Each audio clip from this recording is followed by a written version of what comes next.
Ja, när det blir lite av och få och nästan lite på het galopp från början. Men alltså nu, om man tänker några månader tillbaka, går ju det rätt bra.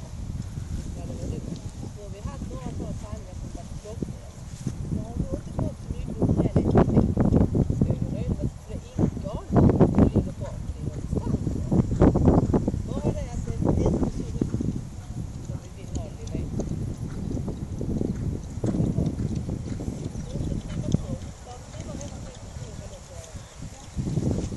Jo, så bra. Bra, rättar upp dig. Så ja. Ny innersida, ny yttersida. Så ja, lugnt.